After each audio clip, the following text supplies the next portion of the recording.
वो आदमी बस गेम खेल रहा था जब उसने अपनी गर्लफ्रेंड को घुटनों पर बैठने के लिए कहा। वो तो बस आग और बर्फ के टकराने का अजीब सा मजा लेना चाहता था, पर तभी अचानक उसका मुंह कान तक फट गया। उसकी भयानक चीख उसके कानों तक पहुंची।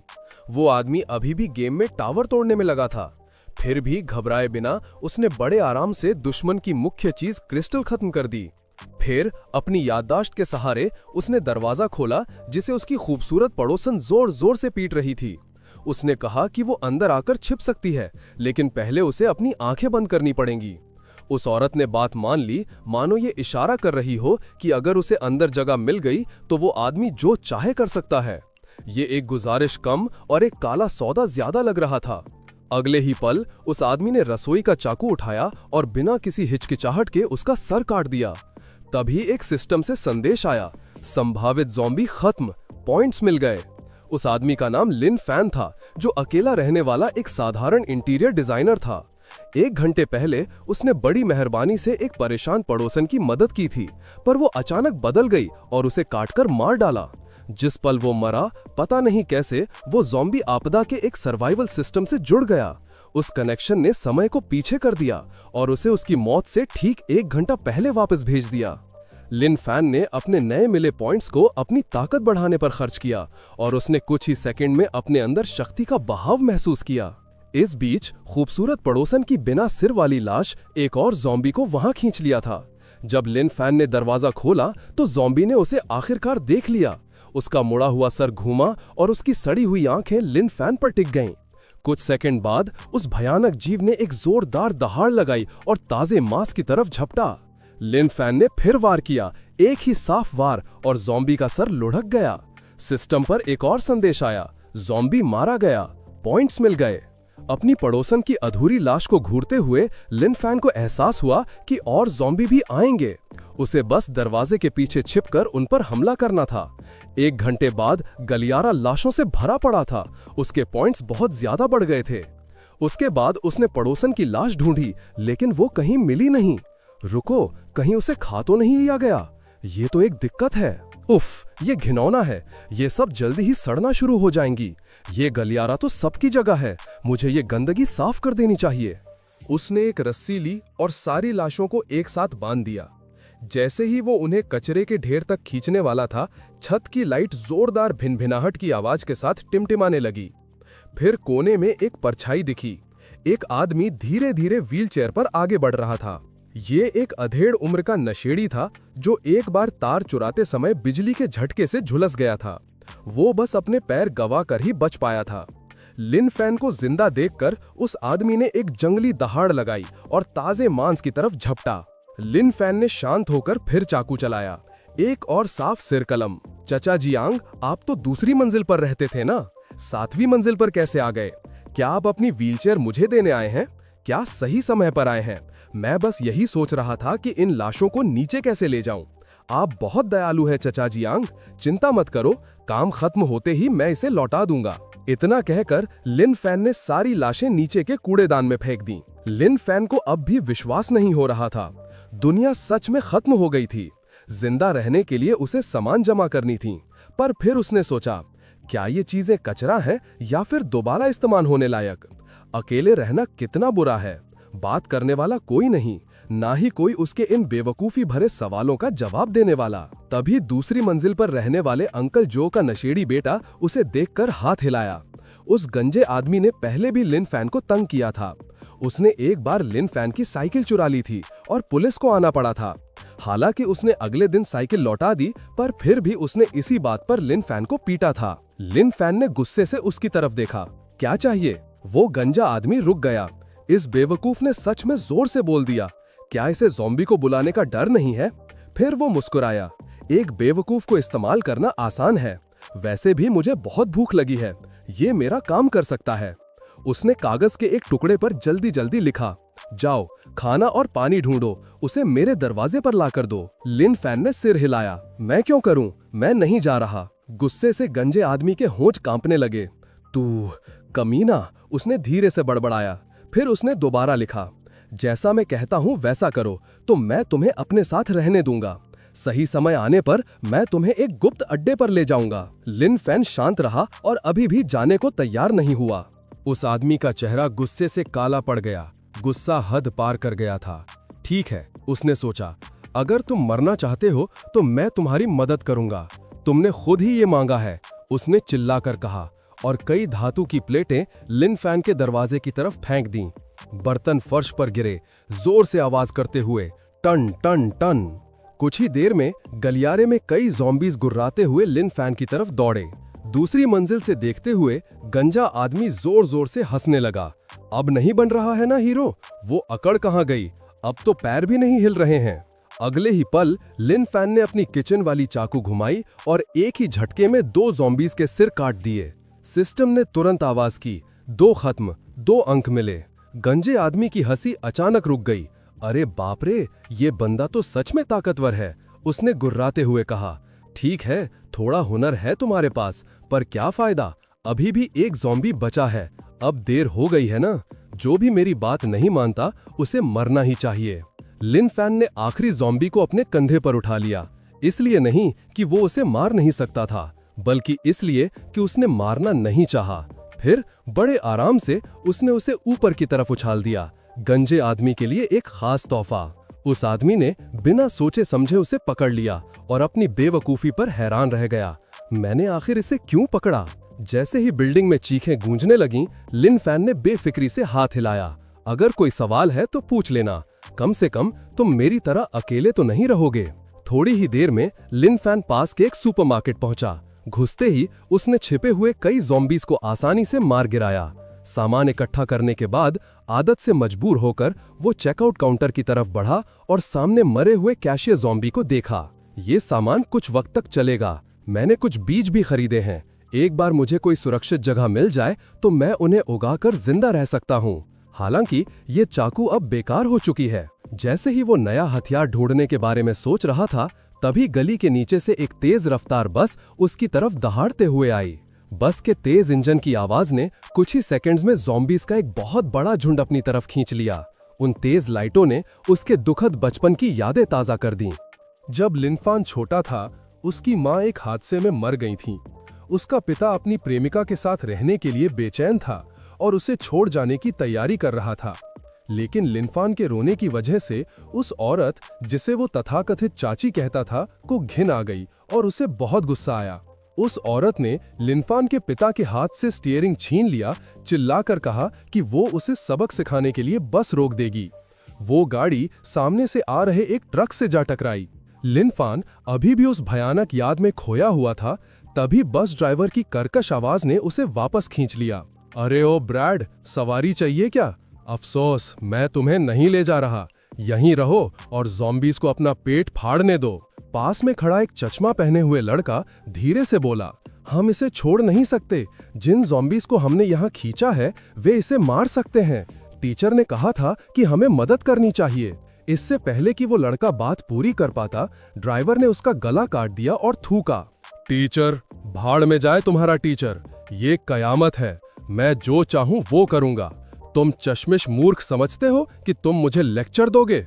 उसने हिकारत से देखा। मैं हमेशा से तुम होशियार बच्चों से नफरत करता आया हूं। तुम बस टीचर के पालतू कुत्ते हो। जब टीचर तुम्हारा ढाल नहीं है तो तुम सिर्फ शिकार हो। चूंकि तुम इतने दयालु बन रहे हो तो मैं थोड़ा रहम करूंगा। तुम्हें नीचे भेजता हूं, जाकर उसकी संगत करो। उसने उस लड़के को बस से नीचे धकेल दिया और बस चलाकर निकल गया। जाते जाते भी उसने घबराकर पीछे देखने वाले शीशे में देखा। वो बेवकूफ किचन की चाकू लिए हुए है। कहीं ये अकेले ही पूरे झुंड से लड़ने की सोच तो नहीं रहा? तभी लिन फैन आखिरकार अपने विचारों से बाहर आया। धीरे से बड़बड़ाया, मैं नहीं मरूंगा। माँ और मैंने एक वादा किया था। मैं वो बहादुर, दयालु और समझदार इंसान बनूंगा जैसा माँ हमेशा मानती थी कि मैं बन सकता हूँ। इतना कहकर उसने अपनी जबरदस्त ताकत का इस्तेमाल करते हुए अपनी किचन वाली चाकू सीधे बस के टायर पर फेंक दी। चाकू रबर में गहरे तक धंस गया।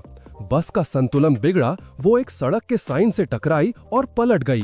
वो घमंडी ड्राइवर अब एक मरते हुए कुत्ते की तरह चिल्ला रहा था, मुझे माफ कर दो, मैंने गलती की, मेरी मदद करो। लिन फैन ने ठंडी नजरों से उसे देखा। तुमने जो किया उसके लिए तुम्हें अफसोस नहीं है। तुम बस डरे हुए हो क्योंकि तुम्हें आखिरकार पता चल गया है कि तुम मरने वाले हो। वो हल्का सा मुस्कुराया।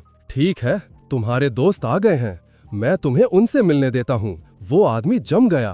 तुम क्या कह रहे हो? मेरा कोई दोस्त नहीं है। रुको, वापस आओ, मुझे बचाओ। तभी जिस लड़के का उसने गला काटा था वो उस बस का पीछा कर रहे ज़ॉम्बीज़ के झुंड के साथ बस के सामने आ गया और बेरहमी से उसे नोचने लगा। अब तक लिन फैन की ताकत 35 अंक तक पहुंच चुकी थी। जैसे ही वो पास की एक अपार्टमेंट बिल्डिंग से गुजरा, ऊपर से एक औरत की आवाज आई। वो एक अकेली माँ और उसका बच्चा था। अरे जवान, तुम चौराहे पर उन सब ज़ॉम्बी से बचकर कैसे निकले? नहीं, इसे छोड़ो। असल बात ये थी कि लिन फैन रुकने वाला नहीं था, लेकिन जब उसने उसके बगल में बैठी भूखी छोटी लड़की को देखा तो वो उन्हें अनदेखा नहीं कर पाया। वो दरवाजे तक गया और देखा कि औरत घुटनों के बल बैठी थी। भाई, मुझे पता है कि मैं ज्यादा मांग रही हूँ, पर प्लीज हमें थोड़ा सा खाना दे दो। हमारे पास कुछ नहीं बचा है। मेरे पति मर चुके हैं। मेरे पास और कोई रास्ता नहीं है। मुझे ज्यादा नहीं चाहिए, बस मेरी बेटी के लिए काफी हो। लिन फैन ने उसे 2 कद्दू और 1 पेठा दिया। लो, ये ले लो। वो औरत हैरान हो गई। क्या अब भी पैसों की कोई कीमत है? फिर भी उसने वो ले लिए। तभी लिन फैन की नजर दीवार पर टंगे एक नकली हथियार पर पड़ी। औरत ने वो तलवार बाहर निकाली। मेरे पति को गेम्स बहुत पसंद थे। उन्होंने ये सिर्फ दिखाने के लिए खरीदा था। अगर तुम्हें चाहिए तो ले लो। बाहर बहुत खतरा है। तुम्हें अपनी हिफाजत के लिए कुछ चाहिए होगा। लिन फैन ने कहा कि इसे लेते हुए उसे बुरा लग रहा है, पर वो उसे नीचे नहीं रख पा रहा था। औरत ने जोर देते हुए कहा, ले लो। मुझे और मेरी बेटी को इसकी जरूरत नहीं है, तुम्हें इसकी ज्यादा जरूरत है। लिन फैन ने इज्जत से हाथ हिलाकर अलविदा कहा। फिक्र मत करो, मैं इसे मुफ्त में नहीं लूंगा। अगर तुम्हें कुछ चाहिए तो मुझे फोन करना। छोटी लड़की ने सोचा कि वो अजीब है, पर माँ ने फुसफुसा कर कहा, शायद हम ही वो लोग हैं जो अब टूट चुके हैं। लिन फैन ने उस नकली हथियार को उत्साह से देखा। मैंने ये फ्रॉस्ट ऑन पहले ऑनलाइन देखा है। मुझे एक चाहिए था। ज़ॉम्बीज़ को काटने में मजा आएगा। उसी वक्त अचानक ऊपर से एक औरत गिरी और उसके पैरों के पास आ गिरी। उसके शरीर पर बहुत चोट के निशान थे। नीले और बैंगनी धब्बे साफ दिख रहे थे, जहां चमड़ी फटी नहीं थी। 5वीं मंजिल की बालकनी पर एक मोटा आदमी चिढ़कर देख रहा था। उसके चेहरे पर खरोच के निशान थे। कितनी शर्म की बात है। पता नहीं जमीन पर मुझे ऐसा दूसरा टुकड़ा कब मिलेगा। लिन फैन समझ गया कि उस औरत पर भयानक जुल्म हुआ था। उसकी आंखों में जो मायूसी, गुस्सा और बेबसी थी, वैसी ही नजर उसकी माँ की थी जब वो उसके पिता को छोड़कर गई थी। उसने उसके लिए इंसाफ दिलाने का फैसला किया और मोटे आदमी से पूछा, तुमने ऐसा क्यों किया? वो आदमी जम गया। उसने सोचा नहीं था कि सड़क पर कोई होगा। फिर उसने गाली देते हुए थूका, तू कौन होता है बे? तू यहाँ नहीं रहता है ना? ये बिल्डिंग मेरा इलाका है। मैं यहाँ की औरतों के साथ जो चाहूं करूं। तुझे क्या लेना देना है? लिन फैन जानता था कि उसे कुछ करना होगा। आखिरकार वो माँ और बेटी जिसने उसे फ्रॉस्टॉन दिया था, वो भी इसी बिल्डिंग में रहती थीं। उसने लाश उठाई, मंजिलें गिनी और पक्का किया कि मोटा आदमी 5वीं मंजिल पर है। मोटे आदमी ने सोचा कि लिन फैन यहाँ लाश उठाने आया है। क्या लाश लेने आया है? थोड़ा मजाक करने के लिए। अफसोस, मरी हुई लाशें हिलती नहीं है। एक ब्लो अप डॉल भी इससे अच्छी है। उसने ठोड़ी ऊपर करके ताना मारा, इससे पहले कि मेरा पारा चढ़े, यहाँ से निकल जा, नहीं तो मैं तुझे दिखाऊंगा कि असली दर्द कैसा होता है। बड़बड़ाते हुए वो वापस सोफे पर बैठ गया और एक बियर खोली। शायद बाद में मैं इस बिल्डिंग में कुछ नए खिलौने ढूंढूं। इस प्रलय के समय में मैं जो चाहूं वो कर सकता हूं। राजा बनना बहुत अच्छा लग रहा है। तभी ठक ठक, दरवाजे पर कोई था। मोटा आदमी उछला, एक लकड़ी की छड़ी पकड़ी और दरवाजे के छोटे छेद से झांका। कौन खटखटा रहा है? कहीं ये ज़ॉम्बी तो नहीं है? धात, अगर गलियारे इनसे भरे हैं तो मैं नए खेल के सामान कैसे ढूंढूंगा? पर जो उसने उस छेद से देखा, उससे वो एकदम जम गया। ये वही औरत थी जिसे उसने अभी अभी तड़पा तड़पा कर मार डाला था। यहाँ तक कि उसके जैसा राक्षस भी डर से कांप गया। बाहर लिन फैन लाश पकड़े खड़ा था और आराम से दरवाजा खटखटा रहा था। दरवाजा खोलो, मुझे पता है तुम अंदर हो। लिन फैन की आवाज सुनकर मोटे आदमी ने राहत की सांस ली और चिल्लाया, ओह तुम हो बेवकूफ, दफा हो जाओ पागल कहीं के, मरने आए हो क्या? उसके चेहरे पर एक गंदी मुस्कान आ गई। हा, मुझे बस जोर से चिल्लाना है, ज़ॉम्बीज़ उस बेवकूफ को फाड़ डालेंगे। मैं सचमुच जीनियस हूँ। अगले ही पल मजबूत दरवाजा एक जबरदस्त धमाके के साथ अंदर की तरफ टूट गया। मोटा आदमी हक्का बक्का होकर जमीन पर गिरा। उसकी आंखें बाहर निकल आईं। उसने एक स्टील का दरवाजा कैसे तोड़ दिया? लिन फैन ने चारों ओर देखा और कमरे में पड़े जुल्म करने के औजार देखे। मोटा आदमी अभी भी गालियां देता हुआ खुद को ऊपर धकेल रहा था। ये क्या बकवास है? तू पागल, तू मेरे घर में लाश लेकर आया है, तू मुश्किल चाहता है? लिन फैन ने शांति से कहा, बेशक मैं उसे लाया, वो ये देखने की हकदार है कि तुम इसकी कीमत चुकाओ। कुछ ही देर में उसने मोटे आदमी को बांध दिया था, उसके मुंह में कपड़ा ठूंस दिया था और वो उसे पुलिस स्टेशन पहुंचाने के लिए तैयार था। मोटा आदमी छटपटाता हुआ गुर्राया, तुम पागल हो, मुझे छोड़ दो। क्या तुमने कभी ज़ॉम्बी फिल्में देखी हैं? प्रलय पर लिखे उपन्यास पढ़े हैं? अगर पढ़े होते तो तुम्हें पता होता कि जिंदा कैसे रहना है, जिंदगी कैसे जीनी है। जो चाहो वो करने में मजा नहीं आता क्या? लिन फैन ने उसे जोर से थप्पड़ मारा। क्या तुम बेवकूफ हो? कहानियां सिर्फ कल्पना होते हैं, ये असली जिंदगी है, फर्क पता ही नहीं चलता। थप्पड़ इतना जोर से पड़ा कि वो आदमी उड़कर सीधा पुलिस स्टेशन के दरवाजों के पार जा गिरा। दर्द से बेसुध और तड़पता हुआ आदमी बड़बड़ाया, अब कौन साला सच और झूठ का फर्क बताएगा? तुम्हें लगता है मुझे यहां लाने से फर्क पड़ेगा? ये तो प्रलय है, सब जा चुके हैं, अब मुझे कोई सजा नहीं दे सकता। लिन फैन ठंडी मुस्कान के साथ मुस्कुराया, तुम गलत हो, अभी भी कोई है। आदमी की आंखें दाईं ओर मुड़ी। उसकी गर्दन पर एक सड़ी हुई सांस महसूस होते ही उसका शरीर अकड़ गया। ज़ॉम्बी पुलिस वालों का एक दल उसे चारों ओर से घेर चुका था। लिन फैन की आवाज धीमी और शांत थी, देखो, ज़ॉम्बी बनने के बाद भी ये लोग न्याय बनाए रखते हैं और गुनहगारों को सजा देते हैं। अगले दिन शहर की लाइब्रेरी के बाहर एक बख्तरबंद ट्रक रुका। उसमें से 3 जिंदा बचे हुए लोग निकले। वो मेडिकल की किताबें ढूंढ रहे थे। उन्होंने ध्यान से चारों तरफ देखा, कोई ज़ॉम्बी नजर नहीं आया। एक ने कहा, शायद हम खुशकिस्मत हैं। लेकिन उनकी लीडर, एक तेज नजरों वाली औरत ने हाथ उठाया, रुको, अंदर मत भागो। उसने अपनी चाकू से एक स्टील के खंबे पर खटखटाया, टन टन, जैसे जांच रही हो। उसके दोनों साथी एकदम तैयार हो गए, अगर कोई झुंड आता तो भागने के लिए। जब कुछ नहीं हुआ तो उसने सिर हिलाया, ठीक है, चलो पहले मेडिकल सेक्शन देखो। तभी लिन फैन अचानक एक शेल्फ के पीछे से निकला और मुस्कुराते हुए उनका स्वागत किया। उनमें से एक आदमी डर से चीखा और सदमे से गिर पड़ा। बाप रे, एक ज़ॉम्बी, ये बात कर सकता है? लिन फैन ने तेजी से हाथ हिलाए, नहीं नहीं, शांत हो जाओ, मैं इंसान हूँ, मैं जिंदा हूँ। औरत ने माथे पर बल डाला, तो फिर तुम यहाँ क्या कर रहे हो? लिन फैन ने अपने हाथ में पकड़ी किताब सब्जियों को उगाने और पालने की गाइड ऊपर उठाई और हंसते हुए बोला, पढ़ रहा हूँ, जाहिर है, लाइब्रेरी में और क्या करते हैं? एक लड़के ने धीरे से बड़बड़ाया, उसे ये बात सही लगी। बॉस, क्या आपने अभी एक बेवकूफी भरा सवाल नहीं पूछ लिया? लीडर फुसफुसाई, चुप रहो।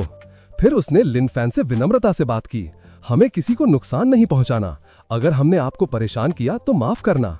लिन फैन ने जवाब दिया, कोई बात नहीं, बस आवाज धीमी रखो, ये एक लाइब्रेरी है। तीनों ने एक दूसरे को देखा। उन्हें शक था कि ये कोई जाल हो सकता है।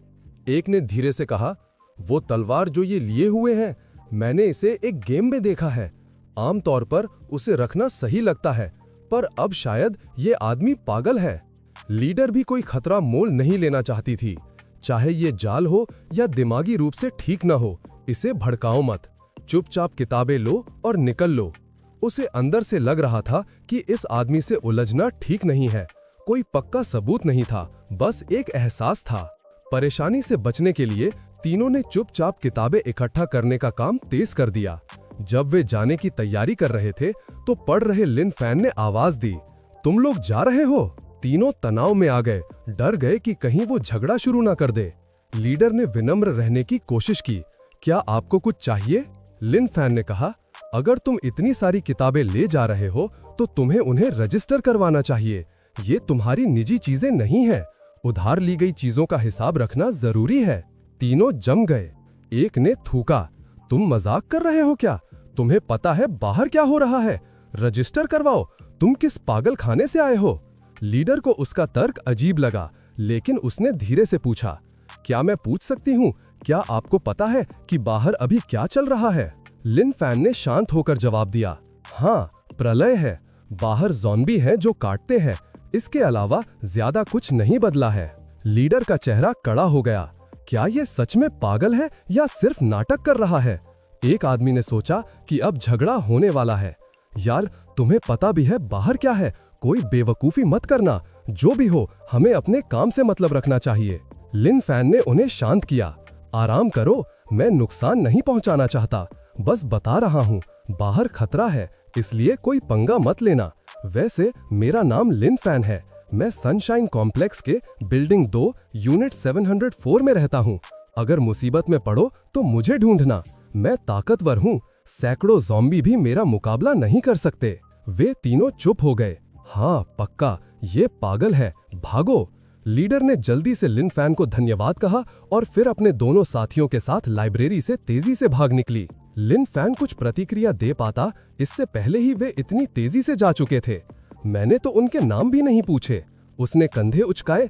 खैर, सीखने के लिए सुबह का समय सबसे अच्छा होता है। अगर मुझे अकेले जिंदा रहना है तो मुझे खेती में माहिर होना पड़ेगा। इसी बीच रेगिस्तान में एक सुविधा केंद्र के बहुत नीचे विशेष सूट पहने वैज्ञानिक कड़ी मेहनत कर रहे थे। ज़ॉम्बी कोशिकाओं की अजीब गतिविधि हर दिन थोड़ी थोड़ी बढ़ रही है। तो आपका मतलब है कि वे विकसित हो रहे हैं? कुछ ऐसा ही। उसे छोड़ो, मैं जानना चाहता हूँ, क्या हम एंटीबॉडी बना सकते हैं? नहीं, ये वायरस बिल्कुल अलग है, हमने ऐसा कभी नहीं देखा। ये जाने माने वायरसों से दूर दूर तक मेल नहीं खाता। क्या तुमने ज़ॉम्बी जीन के बारे में सुना है? आपका मतलब है कि ये लोग मर गए और किसी दूसरे रूप में वापस जिंदा हो गए हैं। शहर में वापस लिन फैन ने खेती वाली किताब बंद की और अपने अपार्टमेंट कॉम्प्लेक्स लौट आया। उसे जमीन का एक खुला हिस्सा दिखा जो पौधे लगाने के लिए एकदम सही था, लेकिन वो जगह सरकारी थी। वहां पौधे लगाने से ज़ॉम्बी या गुस्सैल पड़ोसी आ सकते थे। तो वो चिल्लाया, मैं लिन फैन हूं, सनशाइन कॉम्प्लेक्स का रहने वाला, बिल्डिंग 2 यूनिट 704। आज से मैं यहां सब्जियां लगाऊंगा, किसी को कोई दिक्कत है इससे? जैसा सोचा था, उसकी आवाज सुनकर आसपास के सारे ज़ॉम्बी उधर खिंच गए। जो बिल्डिंग्स के अंदर थे, उन्होंने भी खिड़कियां तोड़ दी और नीचे कूद पड़े। कुछ ही सेकंड्स में वो खुला मैदान जिंदा लाशों से भर गया। लिन फैन ने फ्रॉस्ट ऑन निकाला और उन्हें काट डाला। उनके शरीर नरम पनीर की तरह कट रहे थे। उसके सिस्टम पॉइंट्स बहुत ज्यादा बढ़ गए। कुछ ही मिनट्स में जमीन लाशों से पट गई थी और लिन फैन को अब अपने बगीचे पर ज़ॉम्बीज़ के चुपके से आने की चिंता नहीं थी। पक्का होने के लिए लिन फैन ने मोहल्ले में फिर से आवाज लगाई, अरे किसी और को कोई एतराज है? जब कोई ज़ॉम्बी नहीं आया तो उसे तेज भूख लग गई। उसने सोचा कि वो कुछ खा ले और माँ बेटी से मिलकर आए। उसे पास के मार्केट में एक नरम कछुआ मिला। उन दोनों के लिए जरूरी सामान छोड़ते हुए उसने उनके साथ ही रात का खाना खाया। वो औरत धीरे से बोली, मैं जानती हूँ कि बिना वजह कोई मदद नहीं करता। आपने हमारे लिए पहले ही बहुत कुछ कर दिया है। मैं आपको परेशान नहीं करना चाहती थी, लेकिन मेरे पति अब नहीं है। अगर मुझे कुछ हो गया तो मेरी बेटी। लिन फैन उसकी बात समझ गया। उसने अपनी चॉपस्टिक्स नीचे रखी और शांति से पूछा, मैं क्या करूं जो आप चाहती हैं? वो औरत रुक गई। उसे हैरानी हुई कि लिन फैन इतनी आसानी से मान गया। शर्माते हुए उसने धीरे से कहा, मैं अपनी बेटी के साथ आपके साथ जाना चाहती हूँ। लिन फैन ने आंखें झपकाईं। वो उसका इरादा बिल्कुल नहीं समझ पाया। अच्छा, आप मेरे कॉम्प्लेक्स में शिफ्ट होना चाहती हैं? हाँ, मैं आपके लिए प्रॉपर्टी ऑफिस से पूछ सकता हूँ। वो औरत उसे घूरती रही, पूरी तरह उलझन में थी। क्या हम एक ही भाषा बोल रहे हैं? उधर शहर के दूसरी तरफ एक बड़े अपार्टमेंट टावर की छत पर एक बीच की उम्र के आदमी का फोन बज उठा। उसका चेहरा खिल गया। हर कॉल उसे लगा जैसे उसे बचाने वाली हो। हेलो, एक शांत आवाज ने कहा, मैं उस प्रॉपर्टी के बारे में फोन कर रहा हूं जो आपने जिंग इन्फो रियली पर दी थी। क्या मैं उसे रेंट पर ले सकता हूं? चुनगंग वहीं रुक गया, फिर उसने फोन काट दिया। क्या मजाक कर रहा है? मजाक? बाहर देख, दुनिया खत्म हो रही है। ये तबाही बहुत तेजी से आई थी। बस उनके कॉम्प्लेक्स की सख्त सुरक्षा ने ही उन्हें जिंदा रखा था। कई दिनों से वो आसमान देखते, उम्मीद करते थे कि कोई हेलीकॉप्टर आएगा, लेकिन कुछ नहीं आया। जैसे ही चुनगंग ने मायूसी में लंबी सांस ली, फोन फिर बजा। दूसरी तरफ वाला कुछ बोलता उससे पहले ही चुनगंग गुस्से में बोला, पागल है क्या? लिन फैन सच में उलझन में था। तुम चिल्ला क्यों रहे हो? मैं बस तुम्हारी जगह किराए पर लेना चाहता हूं। चुन ने गुस्से से भरकर फिर फोन काट दिया। लिन फैन ने लंबी सांस ली। यार, इस आदमी को इतना गुस्सा क्यों आता है? अच्छा, मैं फिर कॉल करता हूं। चुन गरजा, उसकी रगें फूल गई थीं। कमीने, क्या चाहिए तुझे? लिन फैन शांत रहा। मिस्टर चुन, मैं बस आपका अपार्टमेंट किराए पर लेना चाहता हूं। इतना गुस्सा होने की जरूरत नहीं है। चुन का सब्र आखिर टूट गया। ठीक है, तुझे चाहिए, ले ले। मैं छत पर हूं, फोंगजी इंटरनेशनल टावर 3। खुद आकर किराए पर ले ले। आजा, अगर हिम्मत है तो आकर मिल मुझसे। रेंट पक्का करने के बाद लिन फैन ने जल्दी से माँ और बेटी को अलविदा कहा। यहीं रुको, मैं अभी जाकर तुम्हारे लिए किराए का कागज साइन करता हूँ। औरत ने उसे रोकने की कोशिश की, लेकिन वो पहले ही दरवाजा बंद करके निकल चुका था। दूसरी तरफ एक नौजवान चुपके से चुन गंग के पास आया। उसने फुसफुसाया, बॉस क्या हुआ? चुन ने कंधे उचकाए, कुछ नहीं, बस कोई बेवकूफ है। उस लड़के ने चुन को एक तरफ खींच लिया। उसे छोड़ो, मेरे साथ आओ, जरूरी बात करनी है। उसने अपनी आवाज धीमी की। बॉस, मैंने हिसाब लगाया है, हमारा सामान मुश्किल से 2 हफ्ते चलेगा। चुन ने तेवरी चढ़ाई। तो तुम क्या कहना चाहते हो?